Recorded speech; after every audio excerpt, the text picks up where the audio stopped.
Caio, eu sou admirador da capacidade intelectual que Deus te deu. Parabéns pelo trabalho, tem já ajudado muita gente. Eu gostaria de saber a sua opinião sobre o processo do povo judeu e seus descendentes. Os processos de quê, Eduardo? O sucesso do povo judeu, perdão, gaguejei aqui. Eu gostaria de saber a sua opinião sobre o sucesso do povo judeu e seus descendentes, traduzido em conquistas humanas. Aí ele eu já falei sobre isso mais ou menos 1 milhão de vezes. Ele fala de Spinoza, Marx, Freud, não sei o que, Aí ele pergunta assim: como você explica essa benção mental? Coincidência ou tem a ver com algum propósito divino? Sabemos que a igreja é o novo Israel. Teria Deus algum favorecimento especial para os descendentes sanguíneos de Abraão até os dias de hoje? Pois é, eu não sei se eu respondo ou se eu mando você ler. Assim, com toda alegria pela sua introdução lisonjeira, carinhosa para comigo, mas eu já falei tanto disso que eu já não aguento mais, entendeu? Eu estou meio de saco cheio. Agora, número 1 começa com uma tal de uma bênção, né? Quando não havia nada. Eu te abençoarei. Gênesis 12, você crê naquilo? Eu te abençoarei, farei de ti uma grande nação, tu serás uma bênção para todas as famílias da terra. Você consegue crer e partir daí? Agora, essa é a premissa. E foi em torno dessa promessa, dessa premissa, que esse povo se manteve uníssono e autopreservado durante 4.000 anos. Como nenhum outro povo na Terra. Porque os chineses têm 4.000, 5.000 anos de existência. Mas eles não viveram o que Israel viveu. Eles se alienaram tanto do mundo que construíram um muro para ninguém passar para lá. Israel não foi assim. Os egípcios duraram 3.500 anos, as dinastias egípcias, 4.000 anos quase. Começaram antes de Israel e antes de Israel existir, eles estavam lá e cresceram pelo menos 3.000 anos em sequência. Eles acabaram com Cleópatra. Quando os romanos destruíram o que era o Império Egípcio-Romano, ou o Império Romano Egipcificado, ou que tinha sido a extensão do Império de Alexandre o Grande no seu braço ptolomaico lá no Egito, aquilo ali durou um período e acabou com os romanos. A terra chamada Egito está lá, mas não tem um egípcio original naquela terra. Os etíopes, por exemplo, eles estão lá há 4.000 anos. Viveram coisas parecidas com o que Israel viveu, mas não exatamente as mesmas coisas e nem do mesmo modo.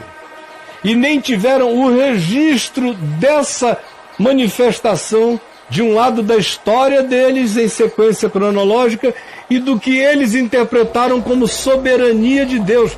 A interpretação sempre a posteriori. Vai-se vivendo sem saber o que é, olha-se para trás e se vê o que se desenhou e se diz, uau! Por quê? Porque eles todos se reuniram em torno daquela promessa. Anos após anos, séculos e milênios. Depois, por outro lado, nenhum outro povo sobreviveu a tantos exílios. Quando um povo, um grupo não se extingue no exílio, ele se fortalece. Eles foram exilados no Egito. 430 anos, quase um Brasil de história no Egito. Aprendendo com a melhor cultura no Vale do Silício dos egípcios. Nas startups egipcianas. Estavam ajudaram a fazer pirâmides, aprenderam cálculos, a geometria mais sofisticada, estudavam tudo que os deuses egípcios diziam, que os magos ensinavam. Eles se aculturaram em todos os lugares. Depois saíram com Moisés, tomaram a terra de Canaã e também conviveram com povos com culturas diferentes. Aprenderam agricultura com os que cultuavam Baal, que eram bons de agricultura, porque Baal era deus da agricultura e da fertilidade. Então toda a dedicação daquela cultura era para entender a engenharia genética da produção daquilo tudo. Os judeus, engoliram e ficaram. Depois exílio entre os babilônios, aprenderam tudo com os babilônios, porque Nabucodonosor os botou para serem treinados, para fazerem absorção de cultura, inteligência e ciência babilônia. Caldeia, depois dos medos e dos persas, foram absorvendo tudo isso.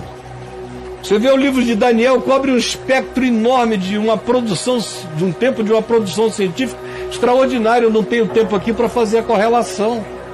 Quando eles voltam para a terra deles, depois do édito de Ciro, eles caem o quê? Nas mãos dos gregos, que era o povo mais desenvolvido na filosofia, no pensamento.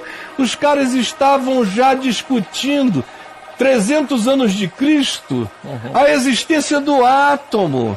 Tales, lá de Éfeso, de Mileto, tinha certeza absoluta que o universo era feito de partículas invisíveis ao sentido. Demócrito, né? Todo mundo.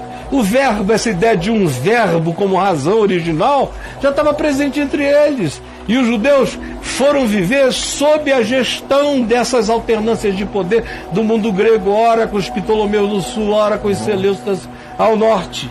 Aí vieram os romanos. Os maiores militares, os maiores construtores, os maiores engenheiros, os mais pragmáticos da história até então. Jurisconsultos. Era o pessoal que fazia tudo móvel. Tudo deles era móvel, era transportável. E os judeus aprenderam tudo aquilo. Aprenderam arquitetura. Durante o período romano, os judeus ergueram alguns dos monumentos mais celebrados da terra, como o templo em Jerusalém, que depois de derrubado, gerou dinheiro suficiente para que os romanos construíssem todo o Coliseu. Cesareia Marítima, que era considerada uma das maravilhas, foi um dos maiores portos da antiguidade.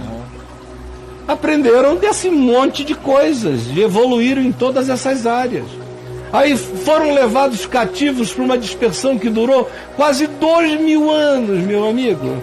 Entre todos os povos da terra, aprendendo filosofia, aprendendo ciência, aprendendo artes, aprendendo matemáticas e a evolução de tudo que evoluiu no planeta. Eles estavam lá. Agora, a diferença é que qualquer outro povo, se fosse o povo brasileiro, da segunda geração, ninguém sabia mais quem era quem. Nós não somos nada, a gente não tem identidade, eles têm.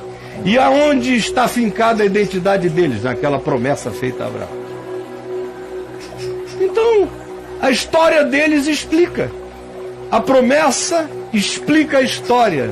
E a história é explicada pelo fervor da promessa, do vínculo com a promessa, e na certeza de que a única coisa que poderia salvá-los na terra seria aquela unidade em torno daquela identidade. Isso ninguém tem na terra, por isso eles são absolutamente incomparáveis. Ali tudo é acumulado, não tem nada sendo perdido. Estanque, né, cara? Não, é uma continuidade, é uma cronologia, são 4.000 anos de desenvolvimento. Infelizmente, é só o que eu vou dizer agora. Agora entra aí no meu portal e escreve a inteligência dos judeus. Pergunta ao Robocaio. Pergunta aí, de onde vem a inteligência dos judeus? Achou alguma resposta aí? Porque em Abraão você vai achar 11. Qual é? Onde é que ele está? 11. Sobe. A inteligência dos judeus. Agora, se você perguntar aí também... O quê? A descendência de Abraão.